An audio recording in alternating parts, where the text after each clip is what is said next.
بسم اللہ الرحمن الرحیم نحمدہ ونصلی علی رسولہ الکریم اما بعد. آپ دیکھ رہے ہیں نور ٹی وی جدہ اور میں ہوں محمد عاقل.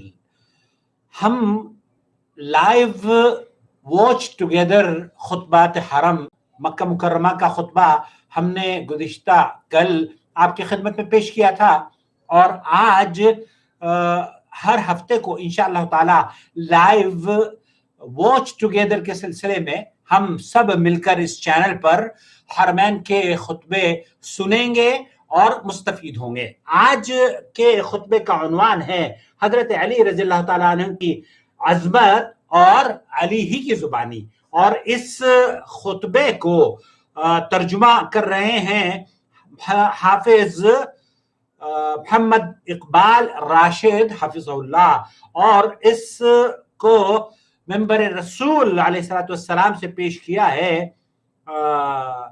خطیب حرم مدنی فضیلت الشیخ عبد المحسن القاسم نے. تو میں آپ کو بغیر تمہید کے لے کر چلتا ہوں مدینہ منورہ کی ان فضاؤں میں جہاں کی ترجمہ کیا گیا، اور آپ کی خدمت میں ہم اور آپ اسے لائیو سنیں گے. شریف بتاریخ 22 ذوالقعدہ 1442 ہجری بمطابق 2 جولائی 2021. عنوان حضرت علی بن ابی طالب رضی اللہ عنہ خطیب فضیلت الشیخ. امید ہے آپ کو آواز آ رہی ہوگی. ترجمہ بآواز حافظ محمد اقبال راشد. حافظ اقبال راشد، جزاک اللہ خیر. بلا شبہ تمام تعریفیں اللہ کے لیے ہیں جس کی ہم حمد بیان کرتے اور جس سے استعانت و بخش طلب کرتے ہیں. ہم اپنے نفس کی ساخت اور اعمال کی برائیوں سے اللہ سے پناہ مانگتے ہیں. جسے اللہ ہدایت دے اسے کوئی گمراہ کرنے والا نہیں، جسے وہ گمراہ کر دے اسے کوئی ہدایت دینے والا نہیں. میں گواہی دیتا ہوں کہ اللہ وحدہ لا شریک کے علاوہ کوئی سچا معبود نہیں، اور میں گواہی دیتا ہوں کہ ہمارے نبی محمد صلی اللہ علیہ وسلم کے بندے اور رسول ہیں. اللہ آپ اور آپ کی تمام آل و صحابہ پر بے بہا صلاۃ و سلام نازل فرمائے. حمد و ثنا کے بعد اے اللہ کے بندو، اللہ تعالیٰ سے کما حق و ڈرو، کیونکہ تقویٰ در حقیقت راہ ہدایت اور اس کی مخالفت بدبختی کا راستہ ہے. اے مسلمانوں، اللہ تعالیٰ نے تمام بندوں کو پیدا کیا اور ان کو ایک دوسرے پر فضیلت و برتری عطا کی. پھر تمام بندوں سے افضل ہمارے نبی محمد صلی اللہ علیہ وآلہ وسلم ہے، جنہیں اللہ تعالیٰ نے اپنے لیے منتخب فرما کر اپنی رسالت کے لیے مبعوث فرمایا. اور تمام پیغمبروں کے صحابہ میں سب سے افضل ہمارے نبی محمد صلی اللہ علیہ وسلم کے صحابہ ہیں، اور ان میں سب سے افضل چاروں خلفائے راشدین، اور ان میں سب سے اعلیٰ اور اکبر رتبہ ابو بکر صدیق کا، پھر عمر فاروق کا، پھر عثمان ذو النورین کا، پھر ان چاروں عظیم ہستیوں میں سے چوتھے نبی مکرم صلی اللہ علیہ وسلم کے چچا کے بیٹے علی بن ابی طالب بن عبد المطلب ہیں، جن کی کنیت نبی مکرم صلی اللہ علیہ وآلہ وسلم نے ابو تراب رکھی. جیسا کہ حضرت سہل بن سعد فرماتے ہیں، حضرت علی کے نزدیک ابو تراب سے بڑھ کر کوئی بھی نام زیادہ پسندیدہ نہیں تھا، اور جب انہیں اس نام سے پکارا جاتا تو وہ بہت زیادہ خوش ہوتے، اور آپ کا یہ نام نبی اکرم صلی اللہ علیہ وآلہ وسلم نے ہی رکھا تھا.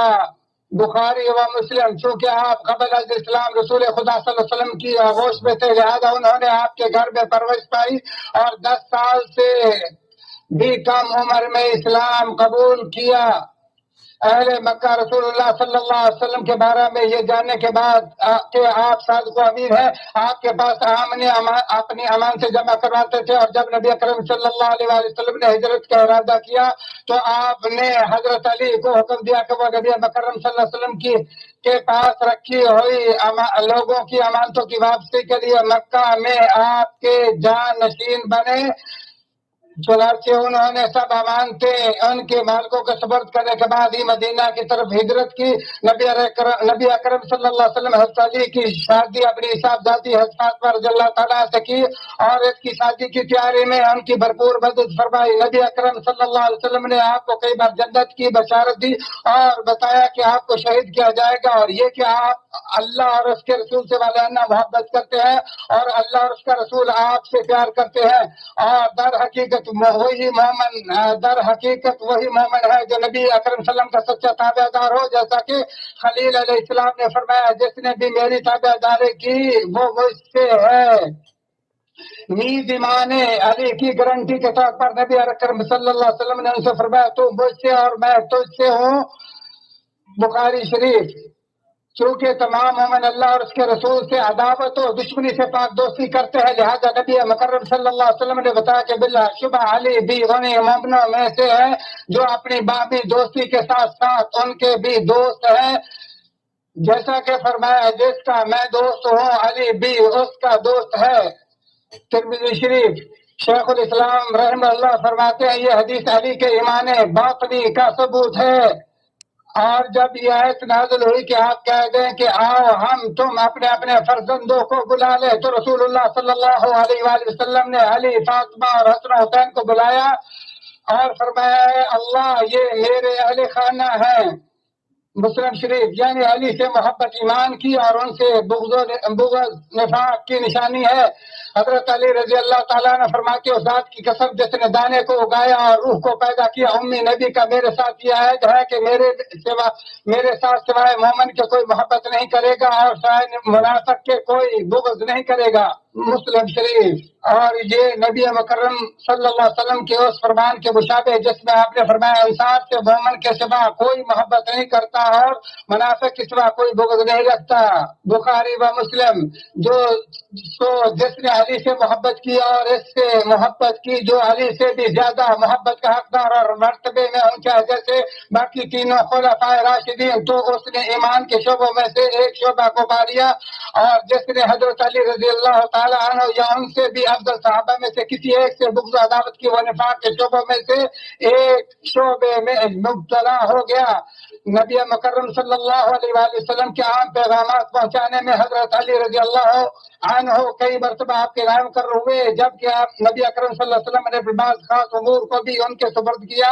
حضرت علی رضی اللہ عنہ نے نبی مکرم صلی اللہ علیہ وسلم کے ساتھ حج کیا اور آپ نے انہیں حکم دیا کہ وہ آپ کی قربانیاں ذبح کروائیں اور ان کی ہر چیز گوشت، چمڑا اور جھول سب کچھ خیرات کر دیں اور کسائی کی اجرت بھی اس سے نہ دیں۔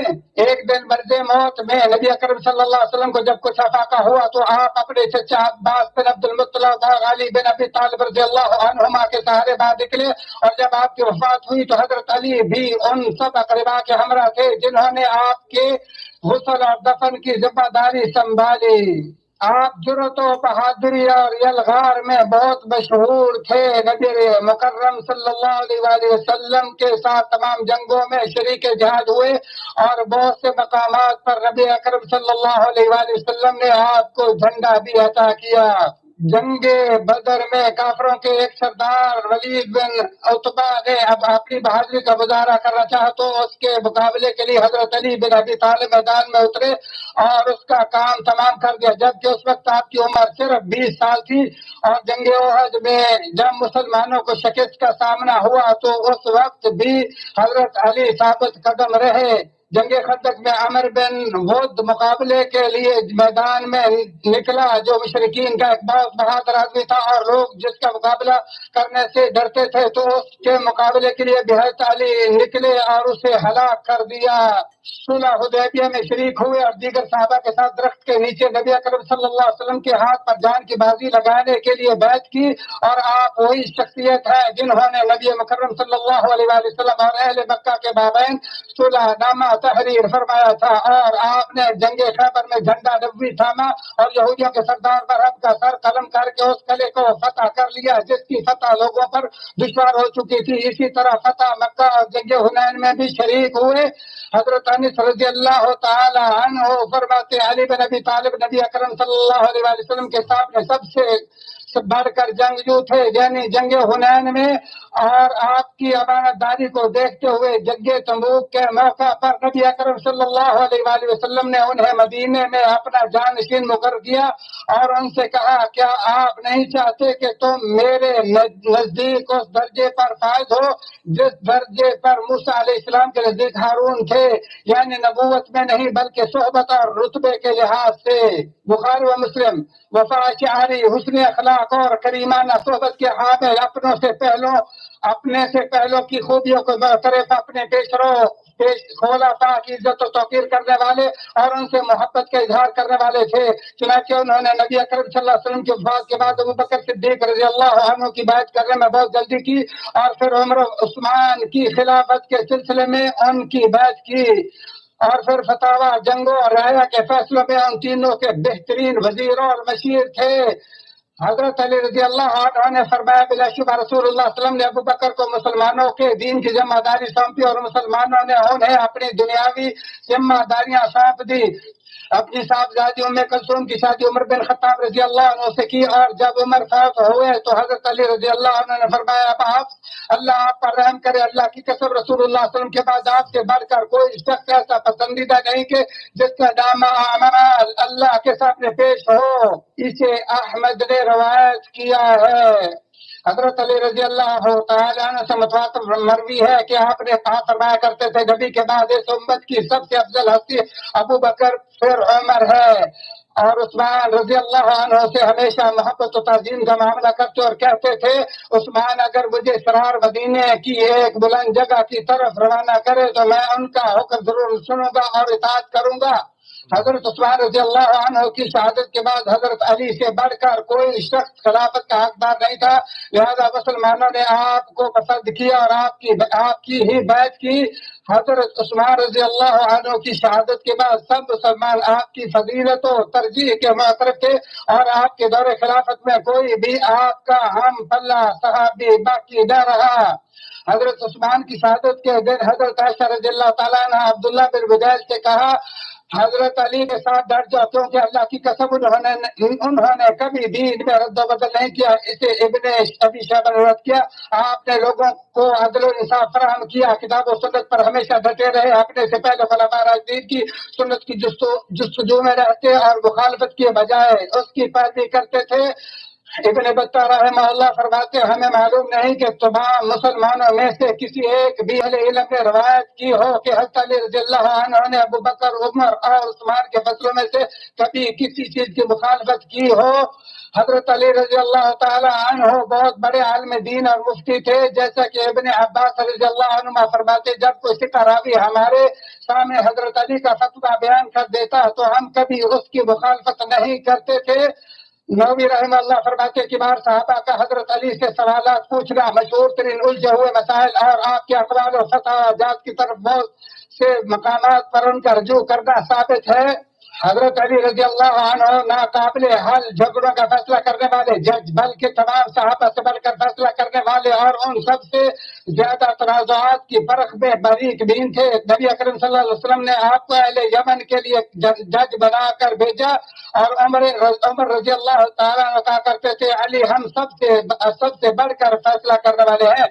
آپ اپنے علم کے وسعت و گہرائی کے باوجود جس کا علم نہ ہوتا اس سے بہت زیادہ رکنے والے، اور جس کو کے بخوبی انجام دینے سے تاثر ہوتے اس سے بہت زیادہ پرہیز کرنے والے تھے۔ حضرت علی ایک دن اپنے ساتھیوں کے پاس گیا، فرمایا کلیجے کی کس قدر ٹھنڈک اور جگر کے سکون کا باعث ہے۔ ان سے پوچھا گیا وہ کیا چیز، تو فرمایا جس کا تجھے علم نہ ہو اس کے بارے میں کہہ دو، اللہ بہتر جانتا ہے۔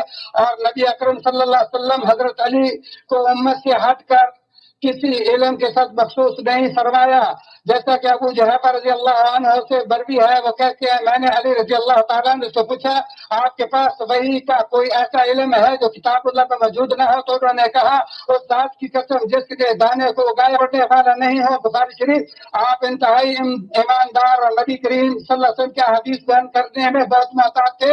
حضرت علی رضی اللہ تعالیٰ نے فرمایا جب میں تمہارے سامنے کوئی حدیث رسول بیان کروں تو یاد رکھو کہ آپ پر جھوٹ باندھنے سے زیادہ مجھے یہ پسند ہوگا کہ میں آسمان سے گر جاؤں۔ بخاری شریف۔ آپ امت کے خیر خواہ، بکثرت نصیحت کرنے والے، بہت زیادہ عبادت و ذکر کرنے والے، خیر و بلائی اور راہ للہ خرچ کرنے پر حریص، مضبوط دیندار اور دین الہی کے سلسلے میں کسی کی پرواہ نہ کرنے والے تھے۔ اپنے دور خلافت میں دو ایسے گروہوں کی طرف سے آپ آزمائش کے شکار ہوئے، جن میں سے ایک نے آپ کو معبود بنا لیا تو آپ نے انہیں جلا دیا، اور دوسرے نے آپ کو کافر قرار دیا تو آپ نے ان کے ساتھ جنگ کی۔ دنیا سے بہت کم دلچسپی رکھتے اور اس کی زیب و زینت اور فتنوں سے کنارہ کش رہتے تھے۔ مسلم بن حرمز رحمہ اللہ کہا کہ حضرت علی رضی اللہ عنہ نے لوگوں کو ایک سال میں 4 عطیات دیے اور بیت المال کو صاف کر کے اس میں 2 رکعت نماز پڑھی اور کہا اے دنیا جاؤ میرے علاوہ کسی اور کو دھوکہ دینا۔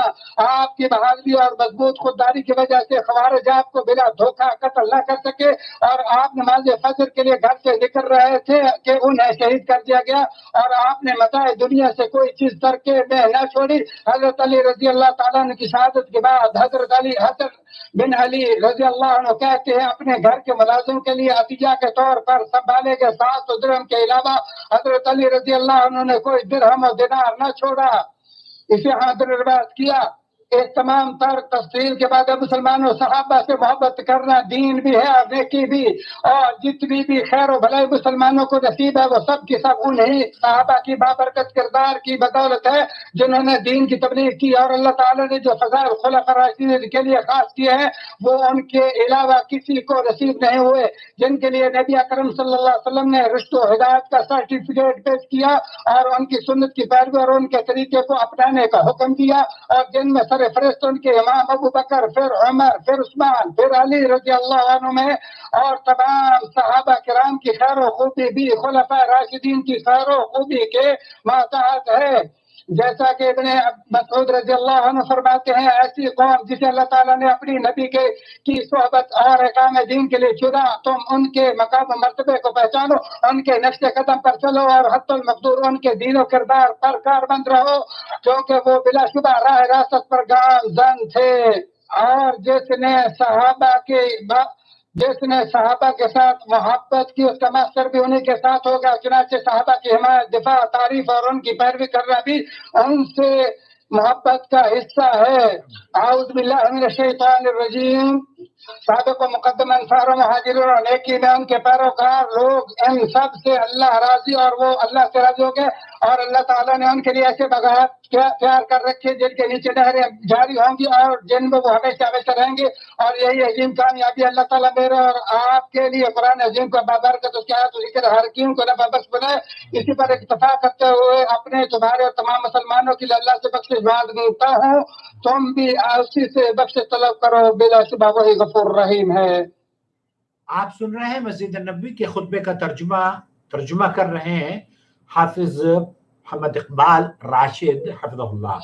اللہ کے احسانات اور اس کی تعریف اور توفیق و انعامات پر اس کا شکر ہے۔ میں گواہی دیتا ہوں کہ اللہ وحدہ لا شریک کے علاوہ کوئی سچا معبود نہیں، وہی عظیم الشان ہے، اور میں گواہی دیتا ہوں کہ ہمارے نبی محمد صلی اللہ علیہ وسلم کے بندے اور رسول ہیں۔ اللہ تعالیٰ آپ اور آپ کی تمام آل و اصحاب پر بے بہا صلاۃ و سلام نازل فرمائے۔ اے مسلمانوں، جس طرح بعض صحابہ کی بعض نمایاں صفات ہیں، اسی طرح صحاب سبقت جنگوں اور بڑے بڑے کارناموں کے شرکاء بھی صاحب فضل و کمال ہیں۔ چنانچہ جس نے صلح حدیبیہ سے پہلے راہ للہ خرچ کیا اور جہاد بھی کیا، وہ اس سے افضل ہے جس نے اس کے بعد خرچ کیا اور جہاد کیا، اور مہاجرین کو انصار پر فوقیت و برتری حاصل ہے۔ اللہ تعالیٰ نے بدریوں کو فرمایا اب تم جو چاہو کرو کیونکہ میں تمہیں معاف کر چکا ہوں۔ ابو داؤد۔ اور درخت کے نیچے بیعت کرنے والوں میں سے کوئی بھی جہنم رسید نہیں ہوگا، بلکہ ان سے اور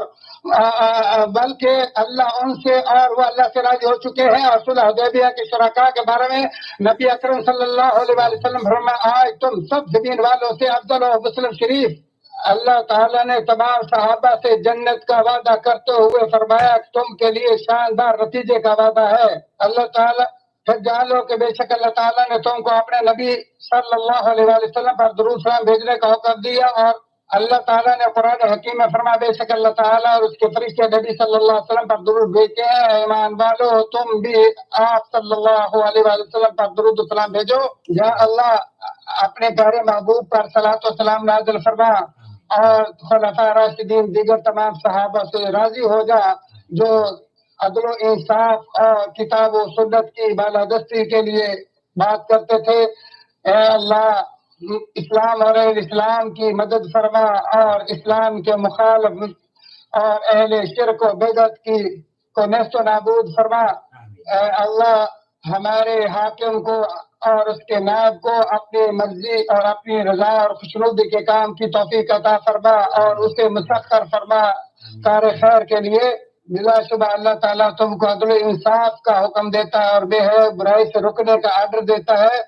تم اللہ کا بہت زیادہ ذکر شکر کرو اور وہ تمہیں یاد رکھے گا، اور اللہ کے ذکر سے اور شکر سے نعمتیں برقرار رہتی ہیں، اور جو تم کرتے ہو اللہ اس سے آگاہ ہے۔ آمین یا رب العالمین. جزاکم اللہ خیر. ابھی آپ سن رہے تھے فضیلت الشیخ عبد المحسن قاسم نے جو گزشتہ جمعے مسجد نبوی میں خطبہ دیا تھا، اس کا ترجمہ حافظ محمد فاروق، حافظ محمد اقبال راشد حفظ اللہ کی زبانی، اور اس کا عنوان تھا حضرت علی رضی اللہ تعالیٰ عنہ کی عظمت علی کی زبانی. اللہ رب العالمین سے دعا ہے کہ اللہ تعالیٰ شیخین کے موازین حسنات میں اسے اضافہ فرمائے، اور ہر جمعے انشاءاللہ تعالیٰ مکہ مکرمہ کا خطبہ ہم آپس میں اس طرح سے واچ ٹوگیدر کے سلسلے میں دونوں ہم اور آپ مل کر سنیں گے بھی اور دیکھیں گے بھی، ٹھیک 5 بجے انشاءاللہ تعالیٰ جمعے کے دن، اور اسی طریقے سے ہفتے کے دن مسجد نبوی کا خطبہ، اور پھر اتوار کے دن ہم ہمارا جو مین چینل ہے نور ٹی وی جدہ، اس پر لائیو ہم لوگ ایز یوزول ملاقات کریں گے 5 بجے سے 7 بجے تک. تو انشاءاللہ تعالی ہر ہفتے آپ سے ملاقات ہوتی رہے گی، ہفتے میں 3 دن. اور اگر آپ اپنے کمنٹس یا ہمیں کوئی مشورہ دینا چاہتے ہوں تو براہ کرم واٹس ایپ پر ہم سے رابطہ کر سکتے ہیں. میرا نمبر ہے 0096650468631. ایک بار پھر 0096650468631. ڈسکرپشن باکس میں تمام تفاصیل آپ کے لیے لکھ دی گئی ہیں. ہمارے چینلز جتنے بھی ہیں ان سب سے جڑ جائیے، اور اگر آپ اس چینل کو یا ہمارے دوسرے چینلز کو سپورٹ کرنا چاہتے ہیں، فائنینشلی سپورٹ کرنا چاہتے ہیں، تو جوائن ممبرشپ کے ذریعے گوگل نے آپ کے لیے دروازے کھول دیے ہیں. ہمارے چینل کو آپ اپ گریڈ کرنے میں اپنا تعاون اور سپورٹ پیش کر سکتے ہیں جوائن ممبرشپ کے ذریعے. اور جہاں جوائن ممبرشپ کا بٹن نظر نہیں آتا ان ممالک میں پیٹریون ویب سائٹ ہم نے ڈسکرپشن باکس میں ڈال دی ہے. پیٹریون ویب سائٹ کے ذریعے بھی ہم تک آپ کی سپورٹ، جوائن ممبرشپ کی سپورٹ پہنچ سکتی ہے. وصلی اللہ علی نبینا محمد وعلی آلہ وصحبہ اجمعین. والسلام علیکم ورحمۃ اللہ وبرکاتہ. نبیل ضیاء صاحب، وعلیکم السلام ورحمۃ اللہ وبرکاتہ. آپ نے لکھا ہے کہ خطبہ لائیو سنتے وقت ایسا محسوس ہوتا ہے کہ ہم مدینہ منورہ میں موجود ہیں. اللہ اکبر. اللہ رب العالمین مجھے اور آپ کو مدینہ منورہ میں زیارت کی بار بار توفیق بخشے، بلکہ جتنے بھی ہمارے ویورز ہیں اللہ تعالیٰ آپ لوگوں کو مدینہ منورہ لے کر آئے. اور جب یہاں سے آپ جدہ جو ہے حرمین کا دروازہ کہلایا جاتا ہے، سبھی لوگ یہاں سے گزرتے ہیں، تو جب آپ یہاں سے گزریں اس ناچیز کے لیے بھی آسانی ہو جائے گی کہ ہم آپ سے ملاقات کر پائیں گے. والسلام علیکم ورحمۃ اللہ وبرکاتہ. اب انشاءاللہ تعالیٰ کل ملاقات ہوگی دوسرے چینل پر 5 بجے لائیو، اور آپ سوال وہاں پر بھیج سکتے ہیں. سعودی عرب کے علماء اور مشائخ کے جوابات ہم آپ کی خدمت میں آپ کی زبان میں، آپ کی آسان فہم زبان میں لے کر انشاءاللہ تعالی حاضر ہو جائیں گے. والسلام علیکم ورحمۃ اللہ وبرکاتہ. اخوکم فی اللہ محمد عاقل، جدہ سے، مملکت سعودی عرب.